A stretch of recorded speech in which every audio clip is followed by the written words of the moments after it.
Shekhawati mission 100 की एक ऐतिहासिक पहल है जो कि आपके परीक्षा परिणाम को उन्नयन करने के लिए एक महत्वपूर्ण प्रश्नों की पीडीएफ तैयार की है, एक नोट्स बुक तैयार की है, वो आप तक पहुंचाने का प्रयास मेरे द्वारा किया जा रहा है।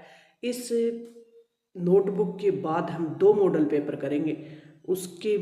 उससे आपको कन्फर्म हो जाएगा कि आपको कौन सा प्रश्न है वो सही से नहीं आ रहा, तो उसे आप दोबारा देख सकते हैं। तो चलते हैं महत्वपूर्ण नोट्स को तैयार करने के लिए।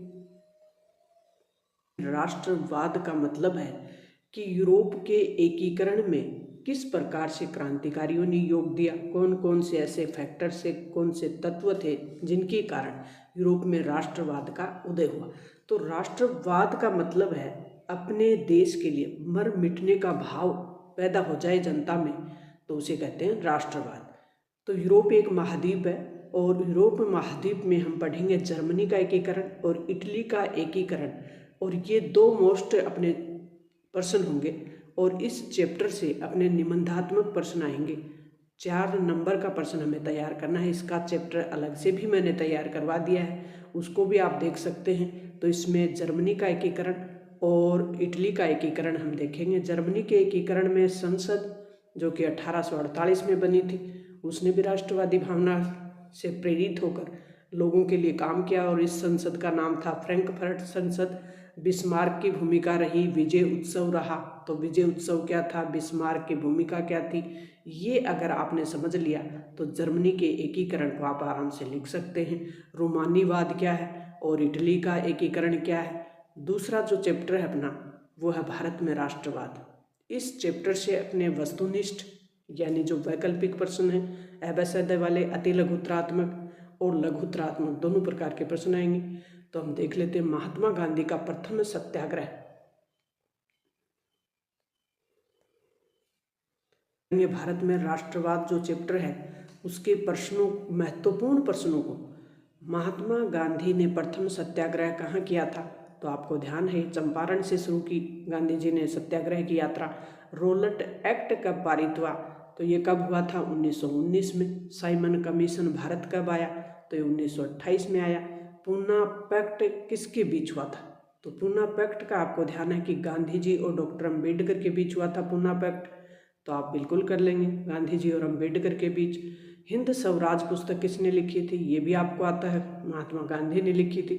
दांडी मार्च या कहें कि दांडी यात्रा, गांधी जी ने गुजरात के तट दांडी पे नमक बनाकर जो अंग्रेजों का कानून था उस कानून को तोड़ा था, यानी नमक पे टैक्स लगा दिया था अंग्रेजी शासन ने, तो उस कानून को नमक बनाकर तोड़ा था, तो उसे कहते हैं दांडी मार्च। तो ये कब की, 12 मार्च 1930 को शुरू की। पूर्ण स्वराज की घोषणा कब की, तो ये 1929 के लाहौर अधिवेशन में कांग्रेस ने, और उस समय प्रधानमंत्री जो पहले प्रधानमंत्री रहे पंडित जवाहरलाल नेहरू, उन्होंने पूर्ण स्वराज की घोषणा की थी 1929 को। सीमांत गांधी के नाम से कौन जाने जाते हैं, तो अब्दुल गफ्फार खान सीमांत गांधी के नाम से जाने जाते हैं। चोरा चोरी कांड, चोरा चोरी कांड क्या था, आपको ध्यान हो, असहयोग आंदोलन के दौरान हिंसक घटना हो गई थी उत्तर प्रदेश में और वहाँ चोरा चोरी घटना 1922 में हुई, तो असहयोग आंदोलन बंद कर दिया था। दमित वर्ग एसोसिएशन की स्थापना कब हुई थी, तो दमित वर्ग एसोसिएशन किसने बनाया, दमित वर्ग एसोसिएशन 1930 में गठित किया गया। किसने गठित किया था, डॉक्टर भीमराव अंबेडकर ने। जलियांवाला बाग हत्याकांड कब हुआ था, 13 अप्रैल 1919 को। ये मोस्ट इम्पोर्टेंट प्रश्न है अपने, आपको प्रश्नों को बिल्कुल ध्यान से सुनना है। जो प्रश्न आपको लग रहा हो कि एक बार में याद नहीं होगा उसको दोबारा आप कर सकते हैं। खिलाफत आंदोलन शुरू होने का प्रमुख कारण क्या था, तो खिलाफत आंदोलन शुरू हुआ था असहयोग आंदोलन के साथ। और हुआ क्यों था, क्योंकि तुर्की के जो खलीफा थे उनके पद को समाप्त कर दिया गया था। तो विश्व के सभी मुसलमान उस देश के जो लोग थे या जिसने खलीफा के पद को समाप्त किया, उस समय ब्रिटेन के अधीन था ही तुर्की, तो इसलिए विश्व के मुसलमान थे वो खिलाफ हो गए थे ब्रिटिश सरकार के। असहयोग आंदोलन का प्रमुख उद्देश्य क्या है, तो 1 वर्ष में स्वराज प्राप्ति का लक्ष्य असहयोग आंदोलन का प्रमुख उद्देश्य था। असहयोग आंदोलन कब शुरू किया गया था, आपको ध्यान हो तो जनवरी 1921 से शुरू हुआ था। तो 1920 और 21 असहयोग आंदोलन शुरू होने का समय था। बारदोली किसान आंदोलन कब और किसके नेतृत्व में हुआ था, तो ये सरदार वल्लभ भाई पटेल 1928 में। साइमन कमीशन जब भारत आया तो विरोध क्यों हुआ, तो क्योंकि इसमें एक भी सदस्य भारतीय नहीं था, इसलिए इसका विरोध हुआ। गांधी इरविन समझौता 5 मार्च 1931 को। मोस्ट इम्पोर्टेंट पर्सन है अपना भारत माता की छवि का चित्र अरविंदो टैगोर ने। बेगार से आप क्या समझते हैं? बेगार उस समय एक प्रथा थी जो कि बिना किसी मेहनताना दिए काम करवाया जाता था, उसे कहा जाता था बेगार प्रथा। अली बंधु कौन थे? मोहम्मद अली और शौकत अली, 2 भाई थे जिनका खिलाफत आंदोलन में महत्वपूर्ण योगदान था। रोलट एक्ट का भारत में विरोध क्यों हुआ? क्योंकि ये काला कानून था और व्यक्ति को बिना किसी सूचना के गिरफ्तार किया जा सकता था। चोरा चोरी कांड पे टिप्पणी लिखनी है, तो ये 5 फरवरी 1922 को उत्तर प्रदेश में पुलिस थाने में भीड़ ने आग लगा दी, जिसमें जो पुलिस वाले थे 21 सिपाही इसमें जिंदा जल गए थे। ये घटना चोरा चोरी घटना कहलाती है। साइमन कमीशन पे टिप्पणी लिखनी है, तो 1919 में साइमन कमीशन 1919 का जो अधिनियम था उसमें ये बात रखी गई थी कि 10 साल बाद एक कमीशन भारत आएगा और वो जांच करेगा कि जो 1919 का अधिनियम है वो कितना सफल है। ये 1928 में भारत में आ गया और इसमें एक भी भारतीय शामिल नहीं था, तो क्या जांच होगी?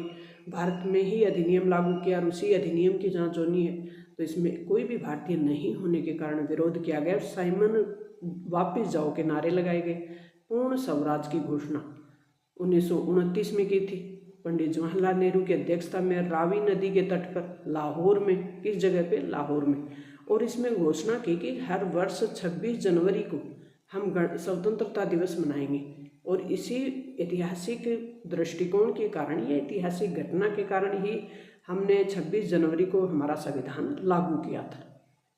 ये भी इसी ऐतिहासिक घटना से जुड़ा हुआ है हमारा संविधान, क्योंकि 1949 में ही संविधान बन के तैयार हो गया था, लेकिन हमने 2-3 महीने बाद लागू किया, तो वो 26 जनवरी की ऐतिहासिक घटना के कारण।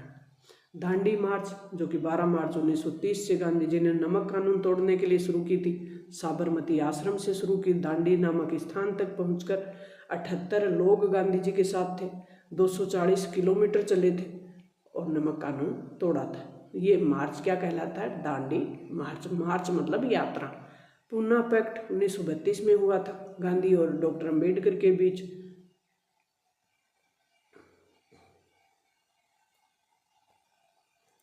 भूमंडलीकृत विश्व का बनना, ये अपना चैप्टर होगा अगला। विश्वव्यापी आर्थिक मंदी कब शुरू हुई? 1929 में। विश्वव्यापी आर्थिक मंदी ब्रेटन वुड सम्मेलन में कौन सी संस्था बनी थी? अंतर्राष्ट्रीय मुद्रा कोष, जिसको IMF कहते हैं, और एक बना था WB यानी वर्ल्ड बैंक। 2 संस्थाओं का जन्म हुआ था ब्रेटन वुड सम्मेलन में। विभिन्न देशों के बीच परस्पर तीव्र एकीकरण की प्रक्रिया है वो क्या कहलाती है? वैश्वीकरण। 18वीं सदी में विश्व व्यापार का सबसे बड़ा केंद्र क्या था? एशिया सबसे बड़ा केंद्र था किसका? व्यापार का। भारत से ले जाया गया अनुबंधित श्रमिक, मोस्ट इम्पोर्टेंट पर्सन है ये अपने। भारत से ले जाया गया अनुबंधित श्रमिक, अनुबंधित मतलब एक समझौते के तहत क्या कहलाते थे? गिरमिटिया, क्योंकि इस कानून का नाम क्या रखा गया? गिरमिटिया। और इस कानून के तहत या समझौते के तहत जो श्रमिक दूसरे देशों में ले जाए जाते थे उन्हें कहा गया गिरमिटिया। G77 कौन से देश शामिल हैं? विकासशील। विश्वव्यापी आर्थिक मंदी का सबसे बड़ा असर किस पे पड़ा था? अमेरिका पे पड़ा था। विश्वव्यापी आर्थिक मंदी का सबसे बड़ा असर अमेरिका से आज से क्या है? उत्तरी अमेरिका, दक्षिणी अमेरिका और कैरिबियन द्वीप, यानी दोनों अमेरिकी महाद्वीप, उत्तरी और दक्षिणी, और कैरिबियन द्वीप जो अमेरिका के पास है एक द्वीप, उसको शामिल करते हुए अमेरिका का हास्य है। और ये 1929 की जो आर्थिक मंदी थी उससे सबसे ज़्यादा प्रभावित स्थान था या देश था। रीडर पेस्ट नामक बीमारी किस महाद्वीप में फैली? ये भी मोस्ट है, अफ्रीकी महाद्वीप में फैली थी रीडर पेस्ट।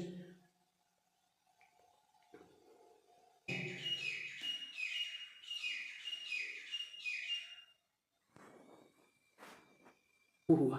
प्रथम विश्व युद्ध 1914 में शुरू हुआ था। ब्रेटन वुड की जो जुड़वा संतान है, जुड़वा का मतलब जिनका जन्म एक साथ हुआ हो, जुड़वा संतान के बारे में आप क्या समझते हैं? तो जो विश्व युद्ध हुए, प्रथम और दूसरे विश्व युद्ध, उसके बाद जो यूरोपीय महाद्वीप है उनकी जो आर्थिक स्थिति थी उन देशों की बहुत खराब हो गई। तो उन देशों को पुनः उभारने के लिए दो संस्थाओं का जन्म हुआ 1944 में अमेरिका के ब्रेटन वुड नामक जगह पे, इसलिए इसको कहते हैं ब्रेटन वुड की जुड़वा संतान। तो दो संस्थाएं कौन सी थी? मौद्रिक और वित्तीय मामलों को काम के लिए काम कर सके, उनको नियंत्रित करने का काम कर सके, वो थी विश्व बैंक और IMF।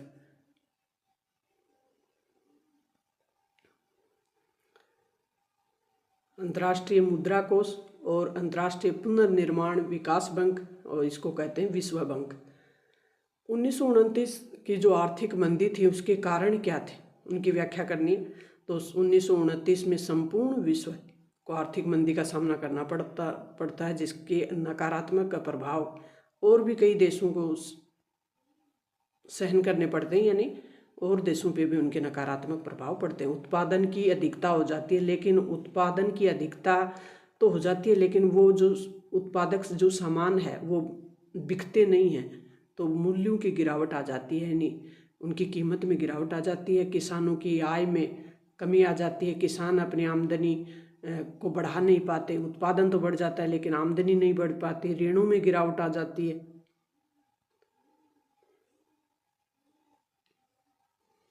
नेक्स्ट अपना पाठ है औद्योगिकरण का युग। अगर अब तक भी आपको सोशल साइंस में कुछ याद नहीं हो रहा था तो मुझे पूरी उम्मीद है कि आपको अब अपने अच्छे मार्क्स बनाने के लिए याद हो जाएगा। औद्योगिकरण का युग का मतलब है कि बड़े स्तर पे उद्योग लगाए गए और उन उद्योगों से कौन कौन सा जो सामान था वो बनाया गया, उसी के बारे में अपना चैप्टर होगा। ऐसा व्यक्ति जो रेशों के हिसाब से ऊन को छांटता है उससे कहते हैं स्टेपलर। ये बिल्कुल आपको याद रखना है, लिखना भी आ सकता है कि स्टेपलर क्या है, और या खालिस्तान में भी भरना आ सकता है। ये मोस्ट इम्पोर्टेंट प्रश्न है अपना। तो वो व्यक्ति जो रेशों के हिसाब से ऊन को छांटता है। स्पिनिंग जेनी का आविष्कार ये भी मोस्ट है, 1764 में हुआ था। 1854 में प्रथम कपड़ा मिल भारत में कहाँ लगाई गई थी? मुंबई में। तो 1854 की साल थी जब कपड़ा मिल लगाई गई, कहाँ पे? मुंबई में। मोस्ट इम्पोर्टेंट प्रश्न है ये भी। जोबर पुराना तथा विश्वस्त कर्मचारी होता था। जोबर कौन होता था, ऐसे भी पूछा जा सकता है। तो जो पुराना कर्मचारी होता और जिस पे विश्वास हो, विश्वस्त कर्मचारी हो, उसे कहते थे जोबर। प्रथम जूट मिल 1855 में कहाँ लगाई गई थी? तो जूट मिल लगाई थी बंगाल में। बंगाल के आसपास सबसे ज़्यादा जूट उत्पादित होता है, चाहे वो भारत हो चाहे बांग्लादेश हो। प्रथम लौह इस्पात संयंत्र जमशेदपुर में लगाया गया था। लौह इस्पात उद्योग को आधारभूत उद्योग भी कहते हैं। स्पिनिंग जेनी का आविष्कार किसने किया? हार्ग्रीव्स ने किया। ये भी मोस्ट इम्पोर्टेंट प्रश्न है अपना। भारत की प्रथम कपड़ा मिल मुंबई में। भारत में प्रथम लौह इस्पात संयंत्र कब लगाया? 1912 में। बुनकरों पर निगरानी रखने वाले वेतनभोगी कर्मचारी कौन कहलाते थे? तो ये गुमास्ता। गुमास्ता किसे कहते थे, ये भी पूछा जा सकता है। ये भी मोस्ट इम्पोर्टेंट प्रश्न है। तो प्रथम लौह इस्पात आपको याद हो जाएगी 1912। प्रथम बुनकरों पे निगरानी रखने वाले और जिनको वेतन दिया जाता था वो कर्मचारी कहलाते थे गुमास्ता। मुंबई में प्रथम कपड़ा मिल, ये भी हो गया 1854 में। इंग्लैंड में किस दशक में कारखाने स्थापित किए? वो कौन सा दशक था जब इंग्लैंड में कारखाने स्थापित हुए? तो वो था 1730 का दशक। औद्योगिक क्रांति से पहले यानी सबसे पहले कारखाने कहाँ लगाए गए थे? ब्रिटेन में। ब्रिटेन में ही औद्योगिकरण का विकास क्यों हुआ, ऐसे भी पूछा जा सकता है। क्योंकि ब्रिटेन में उद्योग लगाने के लिए वो सब परिस्थितियां उपलब्ध थी, जैसे सस्ते कर्मचारी, पूंजी, एक देश के पास पूंजी भी होनी चाहिए, उसके पास परिवहन के साधन भी होने चाहिए, जो सामान बना है उसको एक जगह से दूसरी जगह ले जाने के लिए बिजली भी हो, पानी भी हो। ये सब जो परिस्थितियां थी वो सबसे पहले ब्रिटेन के पास थी, तकनीक थी। धीरे धीरे तो उसका उपयोग ब्रिटेन ने किया। औद्योगिक क्रांति से पहले विश्व बाजार में किस देश का सूती वस्त्र प्रचलित था? तो भारत का ही था। औद्योगिक क्रांति से पहले विश्व बाजार में सूती वस्त्र सर्वप्रथम किसने भाप इंजन का पेटेंट करवाया था? जेम्स वाट ने करवाया था 1871 में। भारत के 2 बंदरगाहों के नाम जिससे विदेशी व्यापार होता था, एक तो सूरत जो कि गुजरात में है, एक हुगली जो कि पश्चिमी बंगाल में है। भारत के 2 प्रारंभिक उद्योगपति जमशेद जी टाटा और द्वारकानाथ जी टैगोर। आदि उद्योगीकरण मोस्ट इम्पोर्टेंट पर्सन है अपना ये। आदि उद्योगीकरण क्या होता था?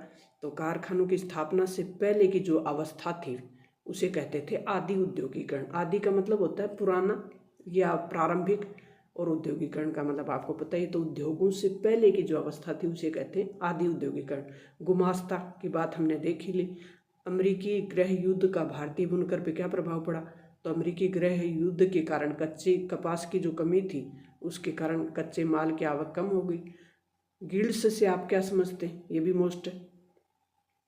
गिल्ड्स कौन होते थे? ये एक प्रकार के व्यापारिक संगठन होते थे जो उत्पादन पे नियंत्रण रखते थे।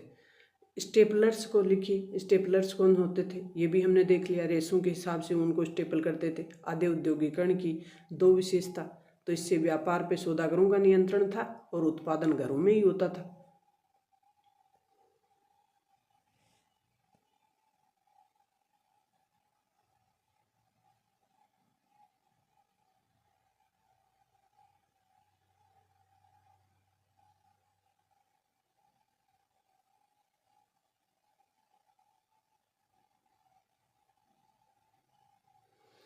तो हमने रेगर मिट्टी देख ली, काली मिट्टी को रेगर मिट्टी कहते हैं। आयु के आधार पे पुरानी जलोढ़ को बागर कहते हैं और आयु के आधार पे नई जलोढ़ को खादर कहते हैं।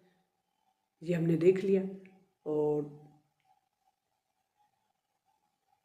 उत्पत्ति के आधार पे संसाधन जैव और अजैव, इसके लिए अलग से भी चैप्टर बना के डाला हुआ है, उसको भी आप समझेंगे तो आसानी से ये चैप्टर बिल्कुल आपको याद हो जाएगा। भूमि निम्नीकरण, भूमि के उपजाऊपन में कमी होना भूमि निम्नीकरण कहलाता है। और इसके लिए मृदा अपरदन को रोकेंगे, ज़्यादा सिंचाई भी नहीं करेंगे, पशुचारण अधिक होगा, तो इसको रोकने के लिए हम पशुचारण को रोक देंगे। वन का जो उन्मूलन हो रहा है, बड़े स्तर पे पेड़ पौधे लगाएंगे, तो ये जो कारण है वो ही इसको रोकने के लिए उपाय हो जाएंगे, इसका उल्टा कर देंगे।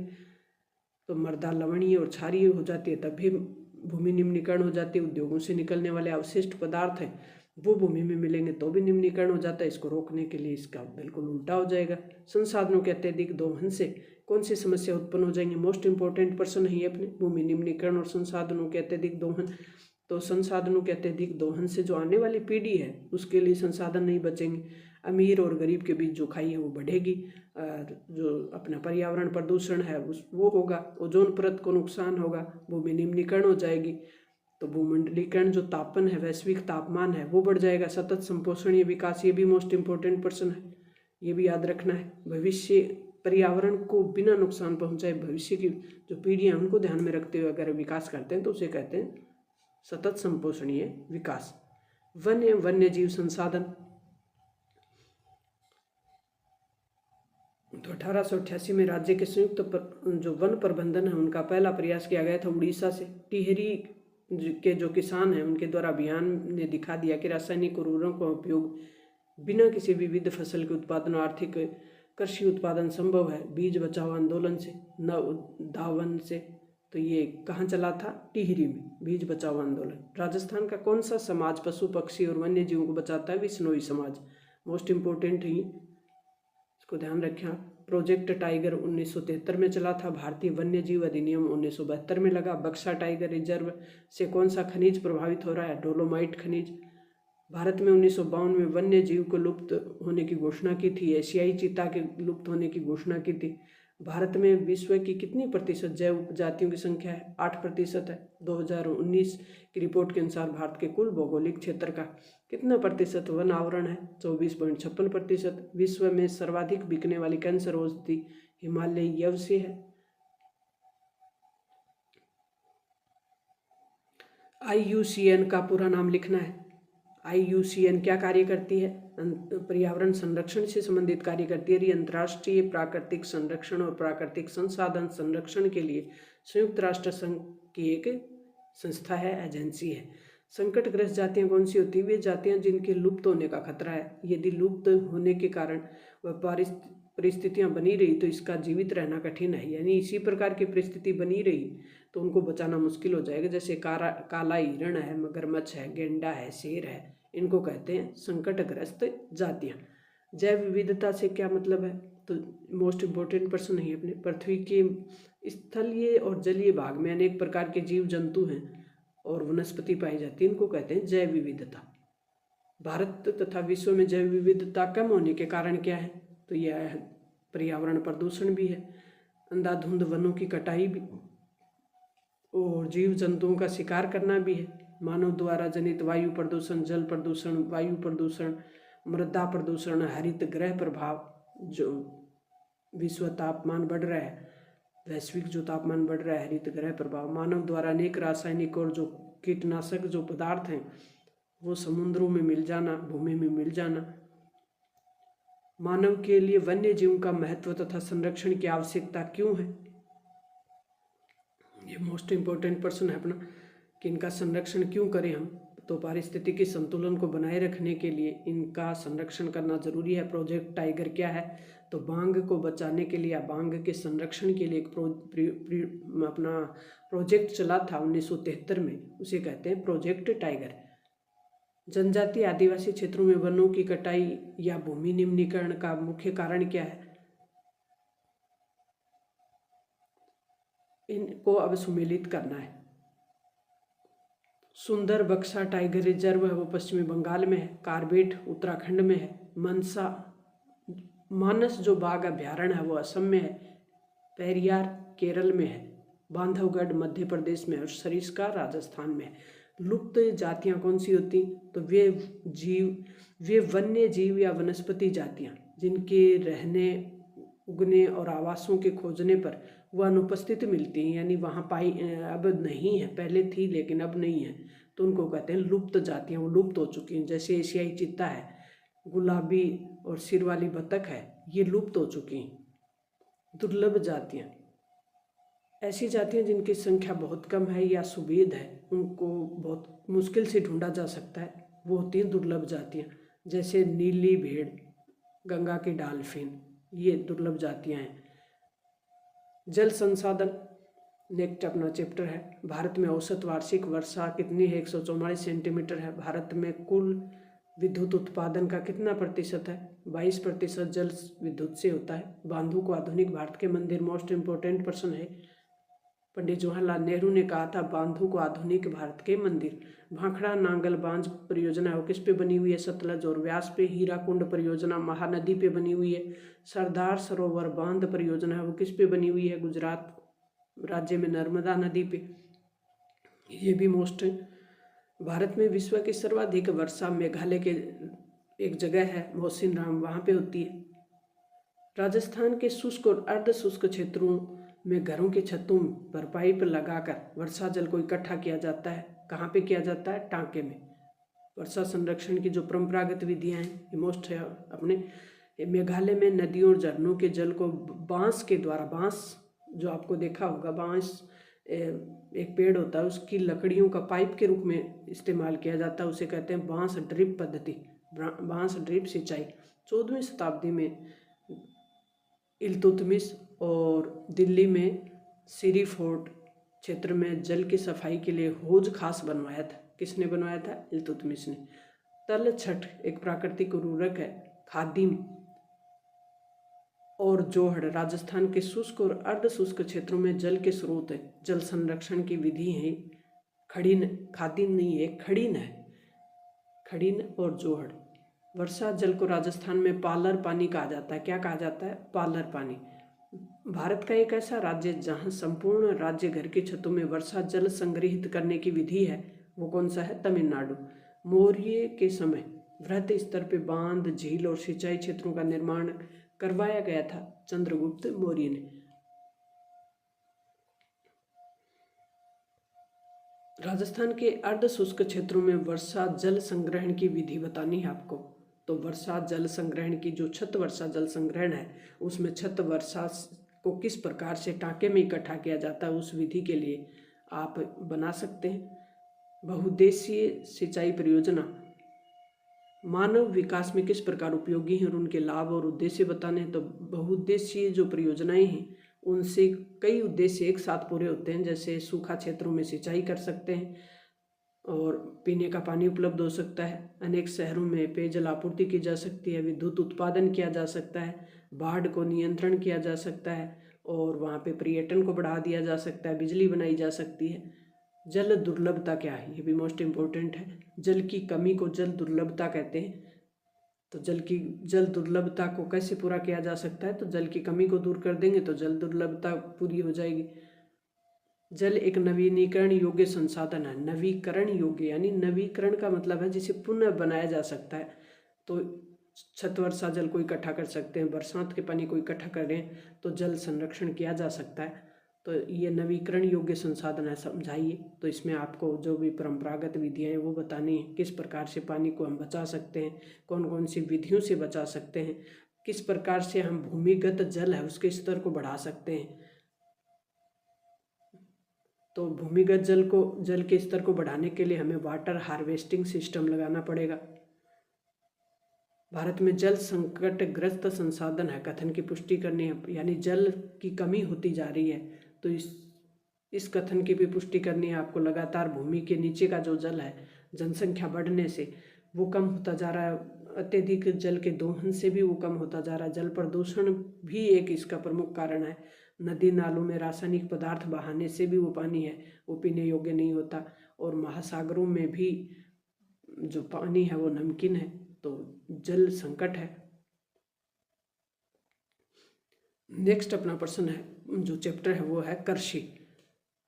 भारतीय कृषि की स्थिति, इसमें दीर्घ उत्तरीय प्रश्न आपको लिखना होगा। भारतीय कृषि की स्थिति में सुधार के लिए सरकार द्वारा लाए गए संस्थागत और तकनीकी सुधार बताने हैं आपको।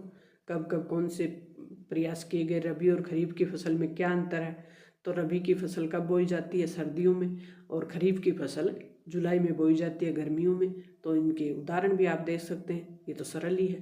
प्रारंभिक आदिम निर्वाह कृषि, वाणिज्य कृषि के बीच अंतर बताना है। आदिम निर्वाह कृषि कौन सी है और वाणिज्यिक कृषि कौन सी है, इनको अलग अलग भी पूछा जा सकता है, एक साथ भी पूछा जा सकता है। तो आदिम निर्वाह कृषि तो वो है जो हमारे पूर्वज करते थे, जो पुराने साधनों से, परंपरागत साधनों से, जैसे हल वगैरह से करते थे, छोटे स्तर पे करते थे और सिर्फ खाने के लिए अनाज उत्पादित हो जाए इतना ही करते थे।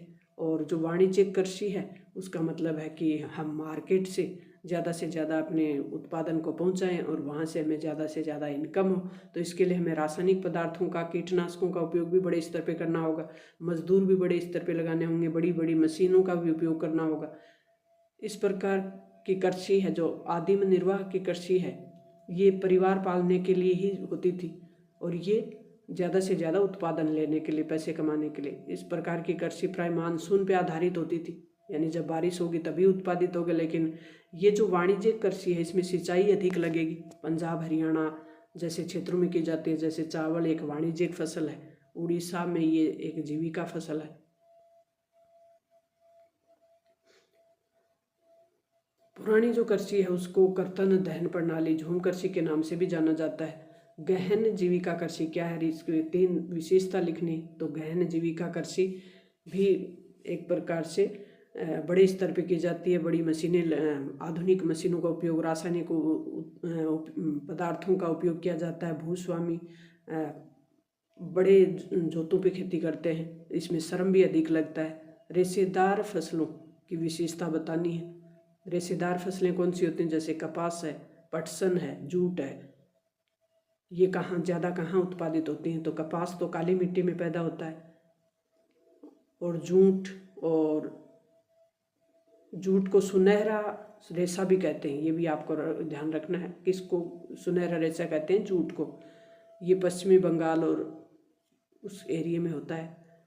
रोपण कृषि, पेय फसल, चाय एक रोपण कृषि है। ये किस प्रकार की परिस्थिति में पैदा की जाती है ये भी आपको लिखना है। उष्ण और उपोष्ण कटिबंधीय जलवायु इसके लिए होनी चाहिए। हुमस होनी चाहिए, जीवाश्म युक्त मिट्टी होनी चाहिए, सुगम जल निकास वाली ढलान वाली मिट्टी होनी चाहिए, यानी क्षेत्र होना चाहिए। गेहूं और चावल के लिए किस प्रकार की परिस्थितियां होनी चाहिए ये भी आपको याद रखना, मोस्ट इम्पोर्टेंट प्रश्न है। चावल के लिए किस प्रकार, चावल एक खरीफ की फसल है और इसके लिए उच्च तापमान होना चाहिए और पानी भी ज़्यादा होना चाहिए। कॉफ़ी, तो भारत में मुख्यतः अरेबिया किस्म की कॉफ़ी उत्पादित होती है। चाय और कॉफ़ी के लिए कौन सी परिस्थितियाँ होनी चाहिए, इसके लिए आप ध्यान रखेंगे। खनिज तथा ऊर्जा संसाधन, इस चैप्टर से हमें 4 मार्क्स लेने हैं, तो हमें भारत के मैप में खनिज पदार्थों को भरना सीखना होगा। खनिज पदार्थ जहाँ भी उत्पादित होते हैं, जहाँ लोहा उत्पादक स्थल हैं, तांबा उत्पादक स्थल हैं, यानी खनिज के लिए परंपरागत और गैर परंपरागत जो भी खनिज हैं, उनके उत्पादन की जो भी जगह हैं, उनको मैप में भरना सीखना होगा, तब हमें 4 मार्क्स मिलेंगे। सीमेंट उद्योग का प्रमुख कच्चा जो माल है वो कौन सा होता है? चूना पत्थर से सीमेंट बनती है, तो चूना पत्थर है वो सीमेंट के लिए कच्चा माल है। भारत का चीनी उत्पादन में विश्व में कौन सा स्थान है? दूसरा। कौन सा उद्योग दूरभाष, कंप्यूटर आदि से है? तो इलेक्ट्रिक उद्योग है। विनिर्माण उद्योग क्षेत्र में किस में आता है? द्वितीयक क्षेत्र में आता है। अर्थव्यवस्था के 3 क्षेत्र होते हैं, प्राथमिक, द्वितीय और तृतीयक। विनिर्माण यानी उद्योगों में जो काम होते हैं, सामान बनता है, वो द्वितीय क्षेत्र में आता है। कोलकाता के निकट रीसरा में पटसन उद्योग का पहला कारखाना कब लगा था? 1959 में। विनिर्माण का मतलब क्या है? कच्चे माल को मूल्यवान उत्पाद में बदलना विनिर्माण कहलाता। सीमेंट का पहला कारखाना 1904 में लगा था। कहाँ लगा था? चेन्नई में। मोस्ट इम्पोर्टेंट पर्सन है विनिर्माण किसे कहते हैं, और विनिर्माण के लिए पहला सीमेंट का जो कारखाना 1904 में लगा, कहाँ लगा? चेन्नई में। भारत में सबसे महत्वपूर्ण कृषि आधारित उद्योग कौन सा? सूती वस्त्र, ये भी मोस्ट इम्पोर्टेंट है। किस शहर को भारत की इलेक्ट्रिक राजधानी कहा जाता है? बेंगलुरु को। 2 कृषि आधारित उद्योगों के नाम लिखने हैं, तो कृषि आधारित उद्योगों के नाम जैसे सूती वस्त्र और पटसन उद्योग आप लिख दोगे। पटसन नीति 2005 में बनी थी। और विनिर्माण यानी कच्चे माल को पक्के माल में कन्वर्ट करने के लिए जो वस्तुएं बनाई जाती हैं, वो क्षेत्र कौन सा है? द्वितीय क्षेत्र। सीमेंट का कारखाना ये हमने देख ही लिया। भारत का सबसे प्राचीन उद्योग कौन सा है? तो भारत का सबसे प्राचीन उद्योग सूती वस्त्र उद्योग है।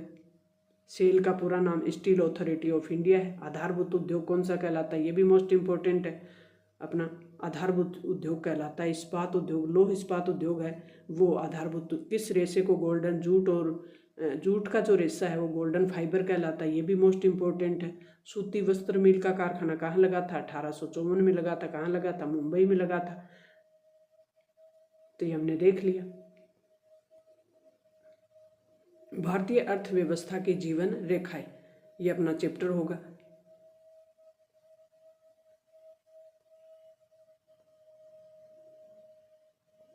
ये अपना मोस्ट इम्पोर्टेंट पर्सन चैप्टर है, और इससे बनने वाले मोस्ट इम्पोर्टेंट प्रश्नों को अब देखेंगे हम। इनमें से कौन सा राज्य हजीरा विजयपुर जगदीशपुर पाइपलाइन से जुड़ा हुआ नहीं है? नहीं में छांटना है। मध्य प्रदेश तो है, गुजरात भी है, उत्तर प्रदेश भी है, महाराष्ट्र नहीं है। इनमें से परिवहन का कौन सा साधन वाहन अंतर हानियों की देरी को घटाता है? तो पाइपलाइन। भारत के पश्चिमी तट पे स्थित पतन कौन सा है? भारत के 2 तट है, पश्चिमी और पूर्वी तट। तो ये पश्चिमी तट है, तो जो गुजरात में बंदरगाह है वो पश्चिमी तट पे होगा, तो कांडला बंदरगाह पश्चिमी तट का है। इनमें से कौन से 2 दूरस्थ स्थान पूर्वी पश्चिमी गलियारे से जुड़े हुए हैं? तो सिलचर और पोरबंदर। पूर्वी और पश्चिमी, पूर्व में सिलचर है, पश्चिम में पोरबंदर है। इनमें से कौन सा पतन पूर्वी तट पे स्थित है जो अंतः स्थलीय तथा अधिकतम गहराई का पतन है और पूर्णतः सुरक्षित भी है? तो ये विशाखापट्टनम है। इनमें से कौन सा शब्द 2 या अधिक देशों के व्यापार को दर्शाता है? 2 देशों, अंतर्राष्ट्रीय व्यापार यानी 2 देशों के बीच होने वाले व्यापार को क्या कहते हैं? अंतर्राष्ट्रीय व्यापार। मुंबई समुद्री पतन की भीड़ को कम करने के लिए एक बंदरगाह बनाया गया जिसका नाम क्या है? पंडित नेहरू बंदरगाह। इनमें से कौन सा परिवहन का साधन भारत में प्रमुख साधन है? तो वो कौन सा है? रेल परिवहन। परिवहन साधन भारत में प्रमुख साधन है, रेल परिवहन है। स्वर्णिम चतुर्भुज परियोजना मोस्ट इम्पोर्टेंट पर्सन है अपनाई। केंद्र सरकार द्वारा प्रारंभिक परियोजना जिसमें भारत के 4 महानगरों को जोड़ने वाला दिल्ली को मुंबई, कोलकाता और चेन्नई 4 महानगर हैं। इनको जोड़ने वाला 6 लेन का जो राजमार्ग है उसको कहते हैं स्वर्णिम चतुर्भुज परियोजना। व्यापार संतुलन से आप क्या समझते हैं? किसी देश के व्यापार संतुलन में आयात और निर्यात में जो अंतर है उसको संतुलित किया जाता है, यानी बहुत ज़्यादा आयात भी नहीं हो, बहुत ज़्यादा निर्यात भी हो, इन दोनों के बीच में बहुत ज़्यादा अंतर नहीं हो, संतुलन हो। सड़क परिवहन के 4 प्रमुख महत्व बताने। सड़क परिवहन से कौन से महत्व है? निर्माण लागत में कम, सड़क मार्ग बनाते हैं तो रेल मार्ग की अपेक्षा सड़क मार्ग में लागत कम आती है और उबड़ खाबड़ जगह पे भी बनाई जा सकती है। रेल मार्ग उबड़ खाबड़ जगह पे नहीं बनाई जा सकती। अपेक्षाकृत कम व्यक्ति, कम दूरी और कम वस्तुओं को एक जगह से दूसरी जगह ले जाना हो तो सड़क मार्ग उचित रहता है, अच्छा रहता है। ये घर घर सेवाएं उपलब्ध करा सकता है, जबकि रेलवे लाइन है वो घर घर उपलब्ध नहीं कराई जा सकती। पाइप लाइन परिवहन क्या है? पाइप लाइन कच्चा जो तेल है, पेट्रोल के उत्पाद हैं, गैस है, उनको एक जगह से दूसरी जगह अगर ले जाया जाए तो उसको किसके द्वारा ले जाया जाएगा? पाइप लाइन के द्वारा। सीमांत सड़क का महत्व बताना है। सीमांत सड़कें कौन सी होती हैं? सामरिक दृष्टि से सीमांत सड़कों का महत्व बहुत अधिक है और इनको दुर्गम क्षेत्रों में अभिगम्यता बढ़ती है इससे, तथा ये इन क्षेत्रों में आर्थिक विकास में भी सहायक सिद्ध होती है। सत्ता की साझेदारी, राजनीति विज्ञान या लोकतांत्रिक राजनीति का अपना चैप्टर शुरू हो गया। सत्ता की साझेदारी। सत्ता की साझेदारी का मतलब है सत्ता का बंटवारा। सत्ता एक ही जगह इकट्ठी नहीं हो, उसमें सबकी साझेदारी, समाज के जितने भी वर्ग हैं, जितने भी चाहे वो अल्पसंख्यक हों चाहे वो बहुसंख्यक हों, सबकी साझेदारी हो, उसको कहते हैं हिस्सेदारी हो। साझेदारी मतलब हिस्सेदारी हो, उसे कहते हैं सत्ता की साझेदारी। सरकार के विभिन्न अंगों में सत्ता का बंटवारा क्या कहलाता है? सत्ता का क्षितिज वितरण। सत्ता का क्षितिज वितरण ये होता है खड़ा वितरण, जिसमें केंद्र सरकार, राज्य सरकार और स्थानीय सरकार, भारत में जो सत्ता का क्षितिज वितरण है, इसीलिए ये संघीय व्यवस्था है भारत, और इस केंद्र सरकार में बांट दिया। सेंट्रल गवर्नमेंट, स्टेट गवर्नमेंट और लोकल गवर्नमेंट 3 जगह पे बांट दी। यूरोपीय संघ का मुख्यालय कहाँ है? ब्रुसेल्स में। श्रीलंका को स्वतंत्रता कब मिली? 1948 में। मोस्ट इम्पोर्टेंट पर्सन है अपने श्रीलंका की आबादी में सबसे बड़ा हिस्सा किस सामाजिक समूह का है? सिहलियों का है। बेल्जियम में डच भाषी जो लोग हैं वो फ्लेमिश हैं। बेल्जियम में केंद्र और राज्य सरकारों के अलावा तीसरे स्तर की सरकार भी होती है, सामुदायिक सरकार है उसका नाम। भारत में इसी तीसरे स्तर की जो सरकार है उसको स्थानीय सरकार कहते हैं, लेकिन बेल्जियम में जो है उसको कहते हैं सामुदायिक सरकार। श्रीलंका में सिहली भाषा को राजभाषा 1956 में कहा गया। सिहली भाषा को राजभाषा का दर्जा कब दिया गया? 1956 में। जिनमें में से किस देश ने 1970 से 1993 के मध्य अपने संविधान में 4 बार संशोधन किए? बेल्जियम ने की। लोकतांत्रिक देश में एकता तभी संभव है जब क्या हो? सभी समुदाय या क्षेत्रों की भावनाओं का आदर किया जाए। अल्पसंख्यक और बहुसंख्यक वो अल्पसंख्यकों पे किसी प्रकार का दबाव क्रिएट ना करे और अल्पसंख्यकों का भी उतना ही आदर हो। यानी कहने का मतलब सभी समुदाय और क्षेत्रों को का समान भाव से आदर हो। इनमें से किस देश के साथ बेल्जियम की सीमाएं नहीं हैं? तो ब्रिटेन के साथ नहीं है। किस देश में सत्ता का बंटवारा सामाजिक समूह में होने पर सामुदायिक सरकार दिखाई देती है? तो ये श्रीलंका में।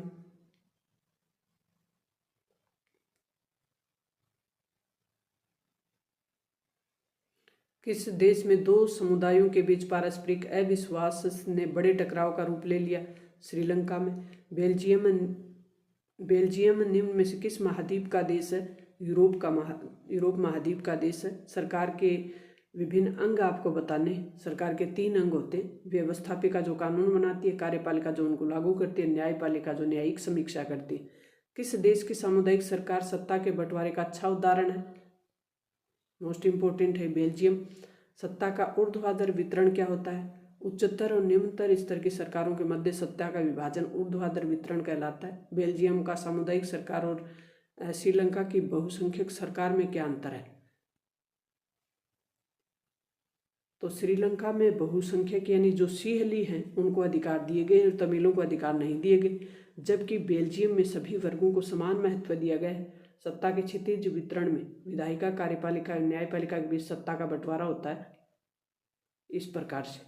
ये क्षितिज है।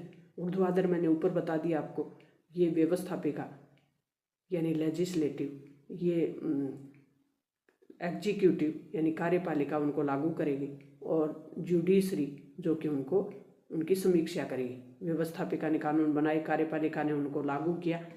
क्या है वो संविधान की भावना के अनुसार, संविधान के अनुसार है, उनकी जांच कौन करेगी? जुडिशरी, न्यायपालिका। नियंत्रण और संतुलन की व्यवस्था किसे कहते हैं? तो वो व्यवस्था जिसमें सरकार का प्रत्येक अंग एक दूसरे को नियंत्रित करता हो, तो जिससे सत्ता का संतुलन स्थापित हो रहता है। लोकतंत्र में सत्ता की साझेदारी क्यों आवश्यक है? ये मोस्ट इम्पोर्टेंट प्रश्न है अपना। तो लोकतंत्र में सत्ता की साझेदारी क्यों आवश्यक है? साझेदारी से संघर्ष कम होते हैं, तो संघर्ष की संभावनाओं को कम करने के लिए समाज के प्रत्येक वर्ग की उसमें साझेदारी होगी तो संघर्ष कम होंगे ऑटोमेटिक, और लोकतांत्रिक भावना के अनुकूल होगा। बहुसंख्यक वाद कायम करने के लिए श्रीलंका सरकार द्वारा उठाए गए कदम कौन से हैं? तो 1956 में सिंहली लोगों की जो भाषा थी उसको राजभाषा घोषित कर दिया। तो एक ही वर्ग को विशेष महत्व दिया गया, बहुसंख्यक वर्ग को। तो श्रीलंका में ये है भाई। 1950 से 1960 के दशक के बीच ब्रुसेल्स के दो समुदायों के बीच प्रखर समस्या क्या थी? भाषाई विविधता की थी। बेल्जियम में कौन सी भाषा बोलने वाले लोग समृद्ध और ताकतवर हैं? फ्रेंच भाषी। बेल्जियम को समाज की जातीय बनावट की दृष्टि से कितने भागों में बांटा जा सकता है? 4 भागों में। लोकतंत्र में सत्ता की साझेदारी के विभिन्न रूप हैं, वो कौन से हैं? एक तो कार्यपालिका, व्यवस्थापिका और न्यायपालिका ने क्षैतिज वितरण और एक ऊर्ध्वाधर वितरण। दोनों का आप उदाहरण दे देंगे। लोकतंत्र में सत्ता की साझेदारी क्यों जरूरी है? तो सामाजिक समूह के बीच टकराव नहीं हो, लोकतंत्र की आत्मा जिंदा रहे, समानता की भावना बनी रहे, सभी वर्गों के हितों का समान संरक्षण हो, व्यक्तिगत स्वतंत्रता बनी रहे, स्थानीय स्वशासन का विकास हो, योग्य और कुशल शासन हो। सत्ता की साझेदारी का क्या अर्थ है? तो सत्ता की साझेदारी का मतलब सत्ता का बंटवारा। श्रीलंका में तमिलों की प्रमुख मांगे क्या थी? तो तमिल भी चाहते हैं कि सिंहलियों के समान उन्हें भी राजभाषा का दर्जा दिया जाए, उनके समान अधिकार दिए जाएं। विभिन्न सामाजिक समूह के मध्य सत्ता के बंटवारे के कोई 2 उदाहरण। बेल्जियम में सामुदायिक सरकार का गठन किया हुआ है, और भारत में सामाजिक रूप से कमजोर समुदाय और महिलाओं को विधायिका और सरकारी जो सेवाएं उनमें आरक्षण की व्यवस्था दी गई है। बहुसंख्यकवाद से क्या तात्पर्य है? संख्या में जो ज़्यादा होंगे उन्हें क्या कहेंगे? बहुसंख्यकवाद। जैसे श्रीलंका में सिंहलियों का वर्चस्व है। श्रीलंका में कितने जातीय समूह के लोग हैं? तो मैन तो सिंहली वर्ग है, तमिल, फिर मुसलमान, फिर और भी बौद्ध भी। संघवाद भी सत्ता का बंटवारा ही है एक प्रकार से, यानी पहले पाठ का ही विस्तार यहाँ है। संविधान ये भारत के संदर्भ में, और जो भी संघीय व्यवस्था वाले देश हैं उनके संदर्भ में है। संविधान के 8वीं अनुसूची में दर्ज भाषाओं की संख्या कितनी है? 22 है। मोस्ट इम्पोर्टेंट प्रश्न है, किस राज्य को भारतीय संविधान के अनुच्छेद 371 में विशेष शक्तियाँ प्राप्त है? तो असम में, नागालैंड, मिजोरम, इन सब में है। तो प्रश्न ऐसे ही पूछा जा सकता है कि हिंदी भाषा को छोड़कर कितनी भाषाएं दर्ज हैं? तो 21 हो जाएंगी, नहीं 22 है। संघात्मक शासन प्रणाली में अधिकारों का विभाजन होता है, कैसे होता है? केंद्र और राज्यों के बीच। जिनमें में से कौन सा विषय समवर्ती सूची में शामिल है? तो शिक्षा समवर्ती सूची में शामिल है, मोस्ट इम्पोर्टेंट है। नगर निगम के अध्यक्ष को क्या कहते हैं? मेयर कहते हैं। शासन की किस व्यवस्था में सरकार के 2 या अधिक स्तरों वाली होती है? तो संघीय व्यवस्था में 2 या अधिक स्तरों की सरकार होती है। निम्नलिखित में से किस राज्य का गठन भाषा के आधार पर हुआ था? आधार पे नहीं हुआ, भाषा के आधार पे नहीं हुआ। नागालैंड का भी नहीं हुआ, उत्तराखंड का भी नहीं हुआ, झारखंड का भी नहीं हुआ। उपरोक्त सभी हो जाएंगे। निम्न में से कौन सी संघीय राज्य नहीं है? तो दिल्ली संघीय राज्य नहीं है, ये राज्य है। संविधान और विभिन्न स्तर की सरकारों के अधिकारों की व्याख्या करने का अधिकार किसके पास है? न्यायपालिका के पास है। 7 आकर संघ बनाने का उदाहरण कहाँ पे है? अमेरिका में 7 आकर संघ बनाया है, अमेरिकी संघ का उदाहरण है। निम्न में से कौन सा राज्य साथ रहकर संघ बना रहा है? स्विट्जरलैंड। केंद्र और राज्यों के मध्य विधायी अधिकारों को कितने हिस्सों में बांटा गया है? 3 में। निम्न में से कौन सा विषय समवर्ती सूची का नहीं है? तो सिंचाई है वो समवर्ती सूची का विषय नहीं है। शिक्षा, वन, विवाह। संघवाद क्या है? भारत में संघवाद का स्वरूप कैसा है? संघवाद का मतलब है जहाँ वो शासन प्रणाली जिसमें सत्ता का विभाजन केंद्रीय और राज्य सरकारों के बीच हो, उसे कहते हैं संघवाद। संघवाद के रूप में भारत में संघवाद का रूप कौन सा है? तो भारत में आंतरिक विविधता को ध्यान में रखते हुए विभिन्न राज्यों के संघ का गठन किया गया। त्रिस्तरीय शासन व्यवस्था बनाई गई है, केंद्र स्तर, राज्य स्तर और स्थानीय स्तर। शक्तियों का विभाजन किया गया संघ सूची, राज्य सूची और समवर्ती सूची में। और न्यायपालिका की सर्वोच्चता स्थापित की गई है भारत में। समस्त राज्यों को बराबर अधिकार प्राप्त नहीं है, जैसे असम, नागालैंड, मिजोरम को अन्य राज्यों के मुकाबले विशेष अधिकार दिए गए हैं। सत्ता के विकेंद्रीकरण से आप क्या समझते हैं? और विकेंद्रीकरण के पीछे जो बुनियादी सोच है वो क्या है? विकेंद्रीकरण का मतलब भी शक्तियों का विभाजन ही है। शक्तियाँ एक जगह केंद्रित नहीं हो, शक्तियाँ शासन के विभिन्न अंगों के बीच बटी हुई हो, उसे कहते हैं विकेंद्रीकरण। तो भारत में 3 स्तर के आधार पर बांटी, केंद्र, राज्य और स्थानीय स्तर पे। 1992 में संविधान संशोधन किया गया 73वां, तो स्थानीय सरकारों को भी शक्तियाँ दी गई। विकेंद्रीकरण के पीछे की सोच ये है कि कोई भी एक स्तर है उसके पास सभी शक्तियाँ इकट्ठी रहेंगी तो वो तानाशाह बन सकता है। तो लोकतांत्रिक सिद्धांत को ध्यान में रखते हुए शक्तियों का विभाजन किया गया। शासन के संघीय और एकात्मक रूप में क्या अंतर है? तो एकात्मक का मतलब है शक्तियाँ एक ही जगह हो, और संघात्मक का मतलब है शासन की शक्तियाँ बटी हुई हो।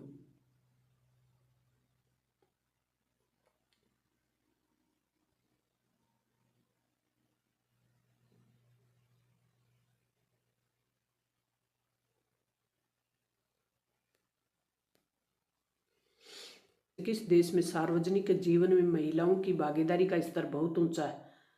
तो नॉर्वे, स्वीडन, फिनलैंड, इन सब में ही है। भारत में जनगणना कितने वर्ष के बाद होती है? तो 10 वर्ष बाद भारत में जनगणना होती है। निम्नलिखित में से किस देश ने किसी भी धर्म को राजकीय धर्म के रूप में अंगीकार नहीं किया है? तो ऐसा प्यारा भारतीय है जो धर्मनिरपेक्षता का पालन करता है, कोई विशेष धर्म को स्वीकार नहीं किया। अब तो नेपाल भी धर्मनिरपेक्ष बन गया है, लेकिन भारत सबसे पहले बना है। निम्न में से किस समाज सुधारक ने जातिगत भेदभाव को मुक्त समाज व्यवस्था बनाने की बात की और उसके लिए काम भी किया? तो ये कौन है? ज्योतिबा फुले, महात्मा गांधी, डॉक्टर अंबेडकर, सभी। निम्न में से किस देश में समरूप समाज पाया जाता है? मोस्ट इम्पोर्टेंट प्रश्न है। तो स्वीडन ऐसा समाज है जिसमें समरूप समाज पाया जाता है। एक विचारधारा के अधिकारों और अवसरों के मामले में स्त्री और पुरुष को बराबर मानने वाली विचारधारा कौन सी है? नारीवाद। नारीवाद क्या है? तो ये भी पूछा जा सकता है। तो कि एक ऐसी विचारधारा जो अधिकार और अवसरों के मामले में महिला और पुरुष को बराबर मानती है, उसको कहते हैं नारीवाद। सामाजिक विभाजन अधिकांशतः किस आधार पे होते हैं? जन्म के आधार पे। निम्न में से, ये भी मोस्ट इम्पोर्टेंट प्रश्न है, निम्न में से किस क्षेत्र की संसद में महिलाओं का प्रतिनिधित्व सर्वाधिक है? नॉर्डिक देशों में। स्थानीय सरकारों यानी पंचायती राज में महिलाओं के लिए कितने पद आरक्षित किए हुए हैं? तो 33%।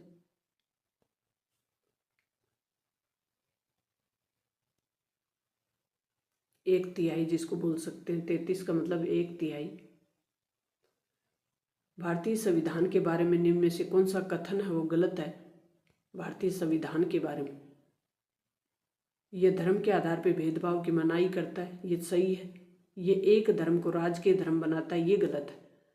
ये सभी लोगों को कोई भी धर्म मानने की आज़ादी देता है, ये भी सही है। किसी धार्मिक समुदाय के सभी नागरिकों को बराबरी का अधिकार देता है, ये भी सही है। लेकिन हमें ढूंढना है कथन गलत है वो। तो ये किसी भी धर्म को राजकीय धर्म घोषित करता है, ये गलत है। जब हम लैंगिक विभाजन की बात करें तो हमारा अभिप्राय क्या होगा?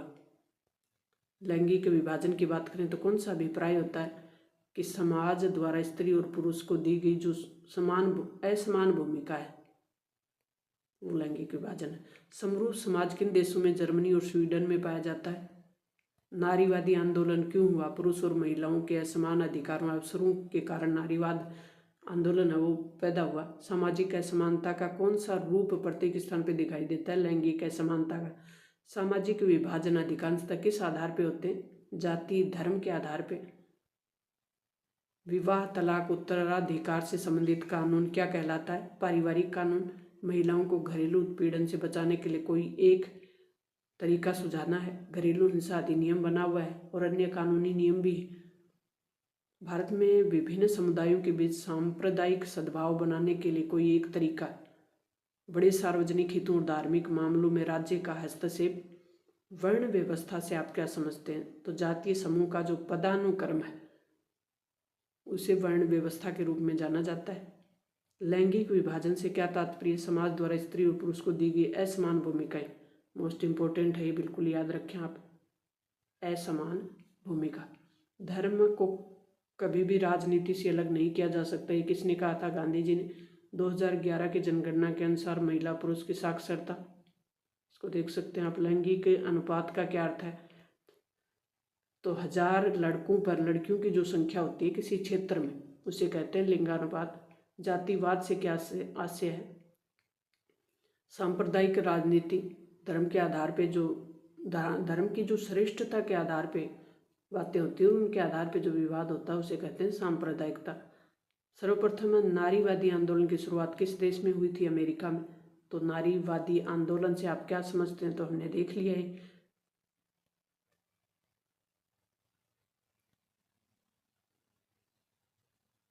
भारत में लैंगिक विषमता और लैंगिक विभाजन का अर्थ स्पष्ट कीजिए। तो ये आप कर सकते हैं। भारतीय संविधान में धर्मनिरपेक्षता के 3 लक्षण कौन से हैं? तो यहाँ कोई भी धर्म को विशेष दर्जा नहीं दिया गया, धार्मिक स्वतंत्रता दी गई है और धर्म के आधार पर कोई भेदभाव नहीं किया जाता। धर्मनिरपेक्षता से आप क्या समझते हैं? तो धर्मनिरपेक्षता का जो मॉडल है, भारत में धर्मनिरपेक्षता के मॉडल को क्यों अपनाया गया, ये भी मोस्ट है। तो धर्मनिरपेक्षता का मतलब है राज्य की नज़रों में कोई भी धर्म है वो विशेष नहीं है, सभी धर्मों के साथ समान भाव रखा जाएगा, समान दर्जा दिया जाएगा। और ये क्यों अपनाया भारत ने? क्योंकि भारत विविधताओं में एकता वाला देश है। यहाँ अनेक प्रकार के जाति धर्म के लोग रहते हैं, तो सभी धर्मों को उसके साथ समान भाव रखने के लिए, लोकतांत्रिक आत्मा को जिंदा रखने के लिए धर्मनिरपेक्ष मॉडल को अपनाया गया था। भारतीय राजनीति में जातिवाद की समस्या को बताना है। भारत में राजनीति महिला प्रतिनिधित्व देने की स्थिति पर विचार व्यक्त करना है, मोस्ट है। तो भारत में महिलाओं को लोकसभा और महिलाओं को विधानसभा में कोई प्रतिनिधित्व प्राप्त नहीं है और जो स्थानीय सरकार है वहाँ पे महिलाओं को 33% आरक्षण प्राप्त है और राजस्थान जैसे राज्य में 50% आरक्षण प्राप्त है। इसको आप कर सकते हैं। राजनीतिक दल 1980 में पुराने भारतीय जनसंघ को पुनर्जीवित करके किस दल का निर्माण किया गया था? भारतीय जनता पार्टी का। जिनमें से कौन सी पार्टी है वो राष्ट्रीय पार्टी है? तो इनमें से आपको राष्ट्रीय पार्टी देखनी है। भारतीय जनता पार्टी राष्ट्रीय पार्टी है। विश्व के सबसे पुराने राजनीतिक दलों में से एक कौन सा है? भारतीय राष्ट्रीय कांग्रेस, जिसकी स्थापना 1885 में हो गई थी और पूरा स्वतंत्रता आंदोलन इसी पार्टी के नेतृत्व में लड़ा गया था। तो सबसे पुरानी पार्टी है भारतीय राष्ट्रीय कांग्रेस। एक लोकतांत्रिक व्यवस्था सबसे अलग दिखाई देने वाली संस्था कौन सी है? राजनीतिक दल। जिनमें से राजनीतिक दल का अर्थ क्या है? तो दल चुनाव लड़ते हैं, बिल्कुल लड़ते हैं। दल ही सरकार बनाते हैं और चलाते भी, ये भी सही है। दल अलग अलग नीतियों और कार्यक्रमों को मतदाताओं के समक्ष रखते हैं, ये भी सही है। इनमें से कौन सा बहुजन समाज पार्टी का संस्थापक है? काशीराम। इनमें से कौन तृणमूल कांग्रेस के संस्थापक है? ममता बनर्जी। इंडियन नेशनल कांग्रेस की स्थापना कब हुई थी? 1885। जिनमें से जनमत निर्माण में महत्वपूर्ण भूमिका निभाते हैं, कौन निभाते हैं? राजनीतिक दल। भारत में दलीय व्यवस्था कौन सी है? बहुदलीय। कौन सी दलीय व्यवस्था है भारत में? बहुदलीय। बहुदलीय का मतलब होता है 2 या 2 से अधिक दल हो। तो भारत में 2 से अधिक दल हैं। भारतीय जनता पार्टी का मुख्य प्रेरक सिद्धांत है वो क्या है? लोकतंत्र, सांस्कृतिक राष्ट्रवाद।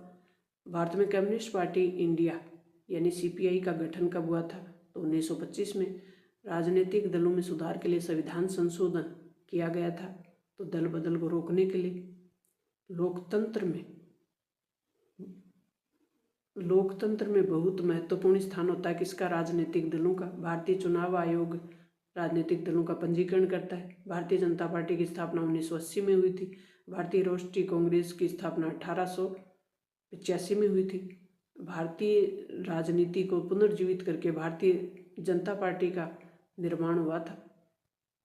राजनीतिक दल अलग अलग नीति और कार्यक्रमों को लागू करते हैं और जनता के सामने रखते हैं। 2019 में हुए लोकसभा चुनावों में 303 सीटें जीतकर सबसे बड़े दल के रूप में कौन उभरी? BJP, Bharatiya Janata party. 2019 के लोकसभा चुनाव में इंडियन नेशनल कांग्रेस को 52 सीटें मिली थी। राजनीतिक दल किसी समाज के बुनियादी राजनीतिक सिद्धांत है उनको दर्शाते हैं। राजनीतिक दल 3 प्रमुख अंग होते हैं: नेता, सक्रिय सदस्य और राजनीतिक दल। भारत में 1917 तक लगभग कितने? 6 राष्ट्रीय दल थे। शिरोमणि अकाली दल का संबंध कहाँ से है? पंजाब से। समाजवादी पार्टी का संबंध उत्तर प्रदेश से। इंडियन नेशनल लोक दल का संबंध हरियाणा से। राष्ट्रीय लोक दल का संबंध बिहार से। तेलुगु देशम पार्टी का संबंध कहाँ से है? आंध्र प्रदेश से। राष्ट्रीय लोक दल का संबंध उत्तर प्रदेश से।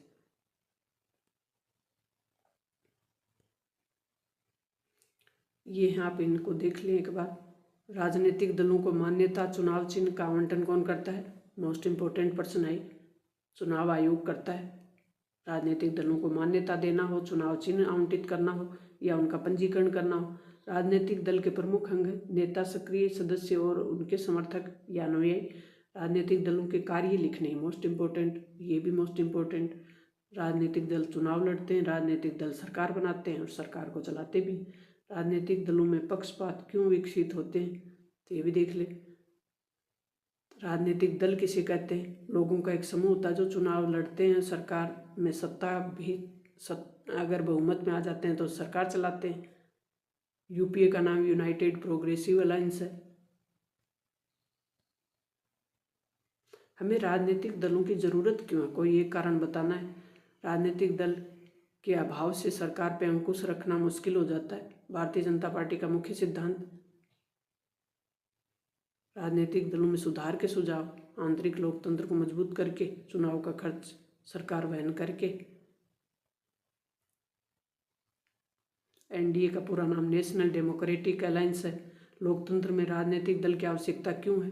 तो लोकतंत्र में जवाबदेही और उत्तरदायित्व निर्धारित करने के लिए दल आवश्यक है।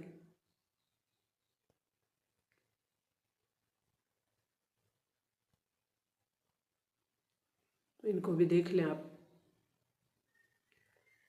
लोकतंत्र के परिणाम। लोकतंत्र में शासन की जो अंतिम शक्ति हो किसके पास होती है? जनता के पास होती है। आर्थिक समृद्धि के मामले में तानाशाही शासन व्यवस्था वाले देशों का जो रिकॉर्ड है,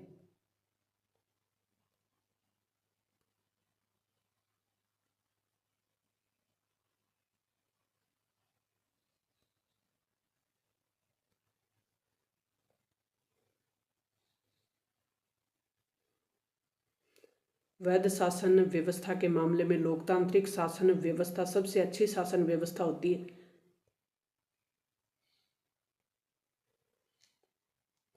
मोस्ट इम्पोर्टेंट पर्सन है।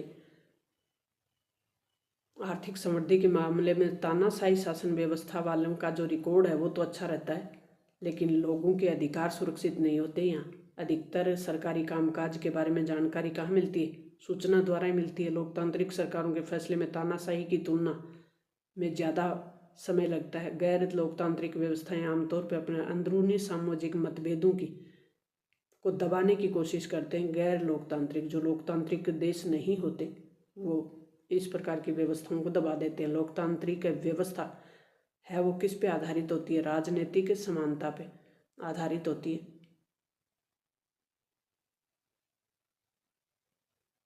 शासन की वह व्यवस्था जिसमें शासन की शक्ति एक ही व्यक्ति के पास हो उसे कहते हैं तानाशाही। व्यक्ति और उसके जो अधिकार हैं गरिमा और आज़ादी। व्यक्ति की गरिमा और आज़ादी के मामले में लोकतांत्रिक व्यवस्था किसी भी अन्य शासन प्रणाली से सबसे बेहतर है, सबसे अच्छी है।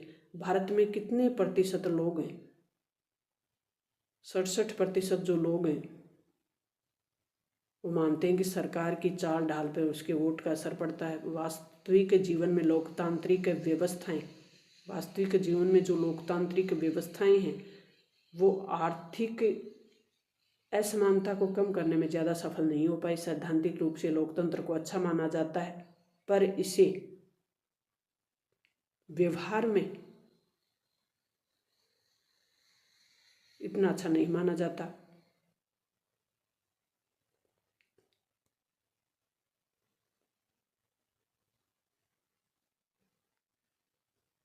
लोकतंत्र में इस बात की पक्की व्यवस्था होती है कि फैसले बहुत कायदे कानून के अनुसार ही होते हैं। सामाजिक अंतर विभाजन और टकरावों को संभालना निश्चित रूप से लोकतांत्रिक व्यवस्था का एक बहुत बड़ा गुण होता है। लोकतंत्र सरकारें अन्य प्रकार की सरकारों से किस प्रकार से भिन्न होती हैं? मोस्ट इम्पोर्टेंट प्रश्न है कि लोकतांत्रिक जो सरकार है वो अन्य सरकारों से बेहतर होती है। बिल्कुल सही है। लोकतंत्र नागरिकों के अधिकार, समानता, व्यक्ति की गरिमा को बढ़ा देता है, बिल्कुल। और जो तानाशाही व्यवस्था है उसमें समानता की कोई बात नहीं होती, व्यक्ति की गरिमा की कोई बात नहीं होती। लोकतंत्र निर्णय लेने की गुणवत्ता में भी सुधार, लोकतंत्र प्रतिस्पर्धी रवैया भी अपनाता है। लोकतंत्र में जवाबदेहिता भी होती है, उत्तरदायित्व भी होता है, और लोकतंत्र वैध सरकार भी होती है। इसलिए लोकतंत्र सबसे बेहतर सरकार है। इसको आप बिल्कुल अच्छे से याद करें। लोकतंत्र एक जवाबदेही, उत्तरदायी, वैध सरकार का निर्माण करता है। क्यों? क्योंकि ये जनता द्वारा ही चुनी जाती है, इसलिए लोगों के प्रति इसकी जवाबदेही होती है, और निर्णय निर्धारित मापदंड और प्रक्रिया के अनुसार ही होते हैं, और निष्पक्ष और नियमित चुनाव होते रहते हैं। सूचनाएं साझा की जाती हैं, इसलिए ज़्यादा लोग जवाबदेही और उत्तरदायी वैध सरकार होती है। ये भी मोस्ट इम्पोर्टेंट आप लगा लें। आर्थिक समृद्धि और विकास की दृष्टि से लोकतांत्रिक शासन का मूल्यांकन कीजिए। तो लोकतांत्रिक जो व्यवस्था है वो आर्थिक समृद्धि के मामले में जो गैर लोकतांत्रिक तानाशाही व्यवस्था है उससे कमतर होती है, लेकिन जो नागरिकों के अधिकार हैं, गरिमा है, समानता है, उसमें बेहतर शासन व्यवस्था होती है।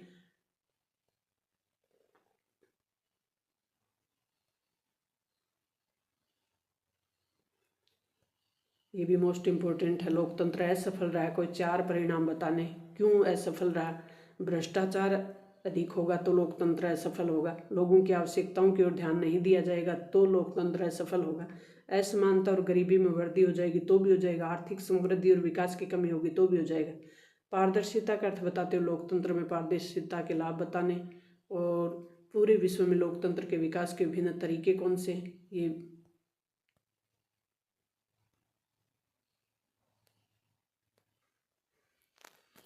अति महत्वपूर्ण प्रश्न है, वो है विकास। विकास का मतलब है डेवलपमेंट, यानी बढ़ना। औसत आय को प्रति व्यक्ति आय भी कहा जाता है। एनएसएस का पूरा नाम है राष्ट्रीय सांख्यिकी संस्थान। भारत में राष्ट्रीय आय की गणना केंद्रीय सांख्यिकी संस्थान द्वारा की जाती है। किसी वर्ष में 1000 जीवित बच्चों पे जो औसत मृत्यु होती है उसे कहते हैं शिशु मृत्यु दर। अधिक आयु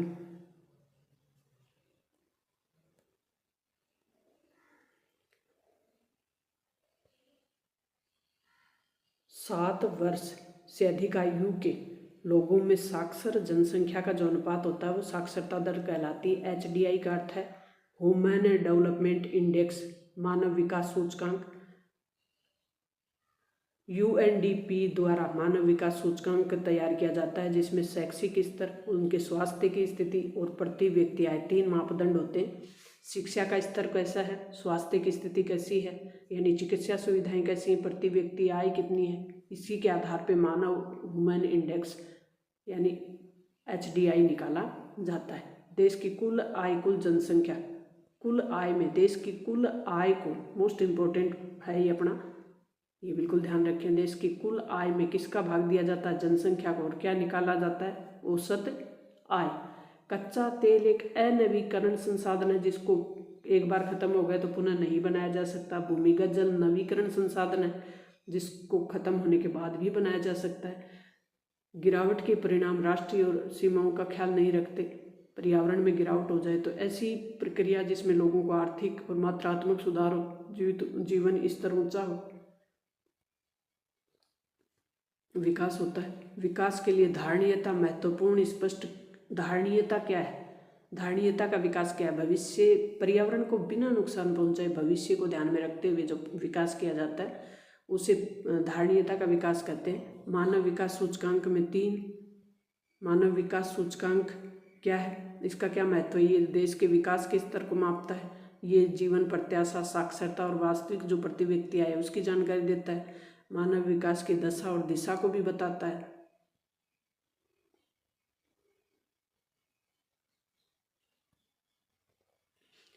भारतीय अर्थव्यवस्था के क्षेत्रक कितने हैं? 3 क्षेत्रक, प्राथमिक क्षेत्रक, द्वितीय क्षेत्रक और तृतीय क्षेत्रक। एक वस्तु का अधिकांशतः प्राकृतिक प्रक्रिया में उत्पादन। क्षेत्रक की गतिविधि कौन सी है? प्राकृतिक प्रक्रिया से उत्पादन होता है, उसे कहते हैं प्राथमिक क्षेत्रक। किसी वर्ष में उत्पादित वस्तु और सेवाओं के मूल्य को क्या कहते हैं? सकल घरेलू उत्पाद। तृतीय क्षेत्र को किस नाम से जाना जाता है? सेवा क्षेत्र के नाम से जाना जाता है। अर्थव्यवस्था के द्वितीय क्षेत्र को क्या कहते हैं? इसमें से द्वितीय क्षेत्र कौन सा है? डेयरी, व्यापार, इस्पात बनाना, परिवहन। इस्पात बनाना द्वितीय क्षेत्र में होगा। उद्योग संबंधी जो भी गतिविधियां हैं वो द्वितीय क्षेत्र में आती हैं। सार्वजनिक और निजी क्षेत्र के आधार पर विभाजित किया जाता है किसको?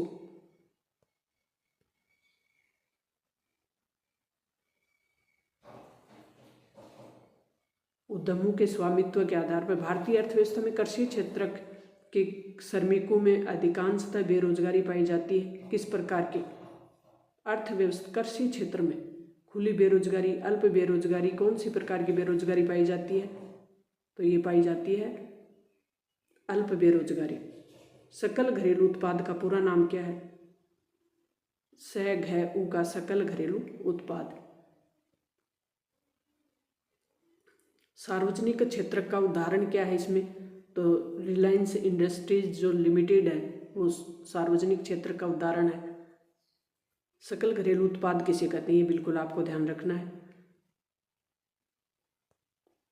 किसी देश के भीतर किसी एक वर्ष में, कोई भी देश है उसके भीतर एक वर्ष में उत्पादित सभी वस्तुएं, जो भी अंतिम वस्तु और सेवा है, उनके मूल्य का जो योग होगा उसको कहते हैं सकल घरेलू उत्पाद। बेरोजगारी किसे कहते हैं ये भी ध्यान रखना आपको। जब प्रचलित मजदूरी पे काम करने के इच्छुक लोग हों, सक्षम लोग भी हों, लेकिन उनके लिए काम नहीं हो तो उसे कहते हैं बेरोजगारी। सार्वजनिक क्षेत्र कौन सा होता है?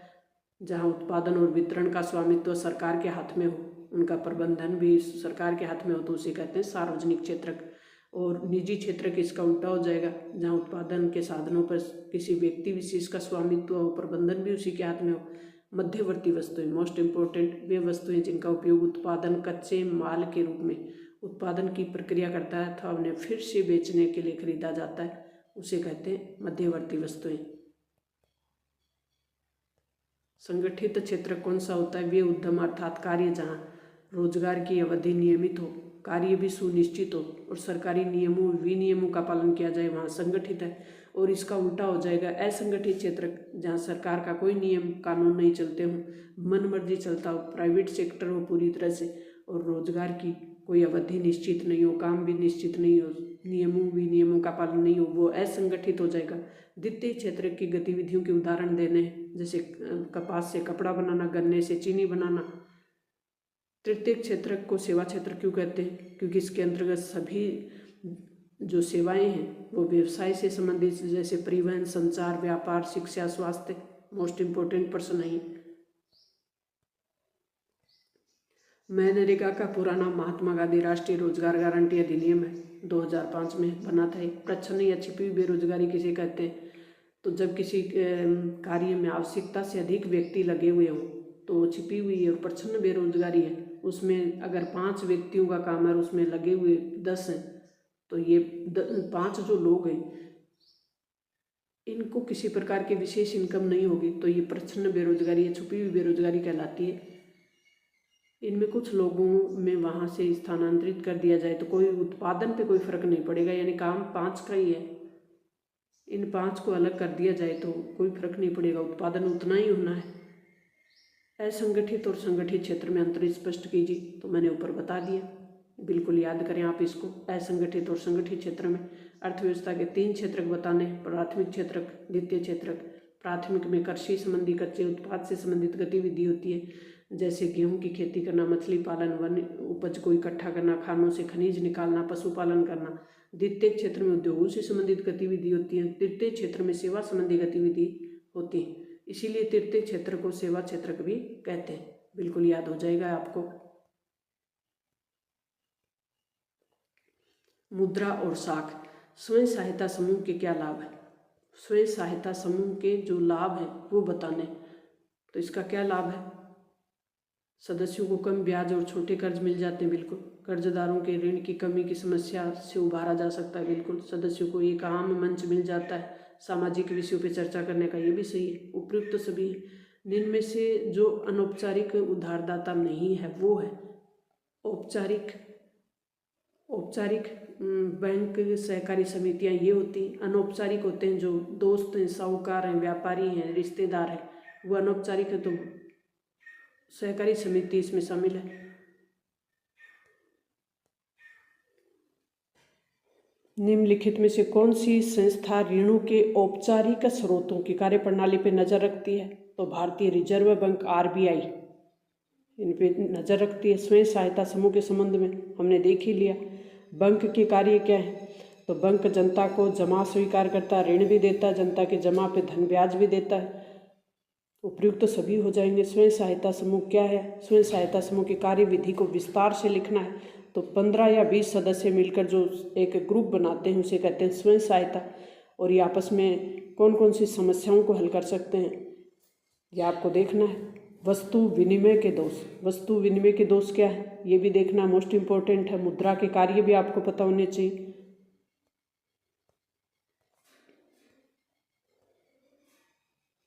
बैंक, भारत की अर्थव्यवस्था में बैंक किस प्रकार महत्वपूर्ण भूमिका निभाते हैं? तो बैंकों की कार्य प्रणाली है, बैंक किस प्रकार कार्य करते हैं, मोस्ट इम्पोर्टेंट है, ये आपको ध्यान रखना है।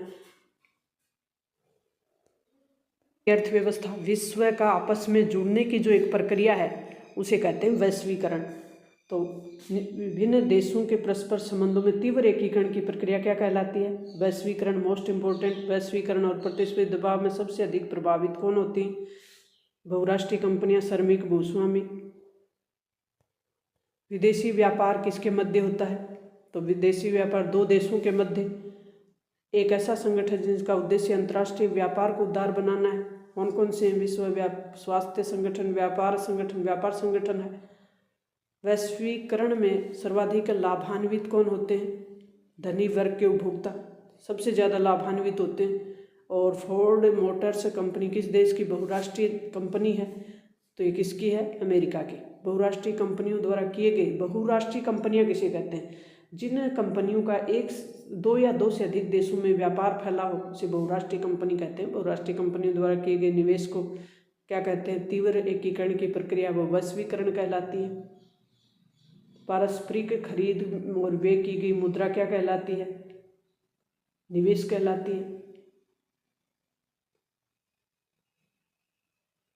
सरकार द्वारा व्यापार में अवरोध और प्रतिबंधों को हटाने की प्रक्रिया क्या कहलाती है? कौन करता है? मतलब ये विश्व व्यापार संगठन।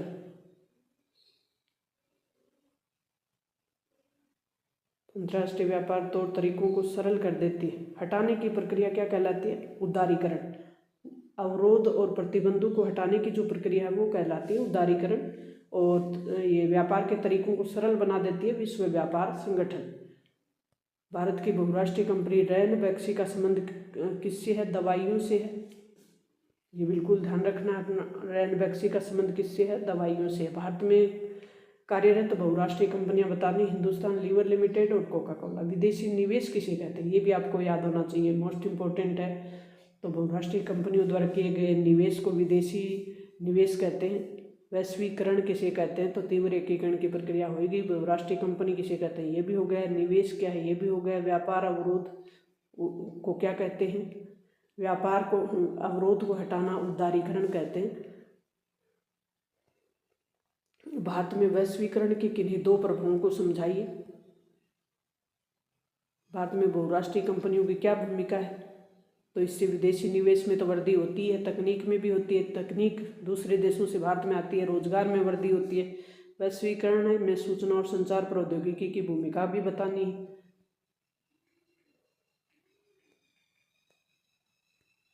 लास्ट का प्रश्न है अपना, उपभोक्ता संरक्षण अधिनियम 1996 की आवश्यकता बतानी है। इसमें लघुत्तरात्मक प्रश्न आएगा आपके। तो इसकी आवश्यकता क्यों पड़ी? बाजार में उपभोक्ता शोषण के 3 प्रकार बताने हैं। नेक्स्ट जो अपना चैप्टर होगा वो मॉडल पेपर का होगा। तो नेक्स्ट वीडियो मॉडल पेपर पे होगा। 2 मॉडल पेपर हैं अपने सामाजिक विज्ञान के, दोनों मॉडल पेपर हल करेंगे तो अपना पूरा का पूरा जो सिलेबस है वो कवर हो जाएगा। आपका जो तैयारी का स्तर है वो आप जांच सकेंगे। मिलते हैं नेक्स्ट वीडियो में, तब तक थैंक्स, ऑल द बेस्ट।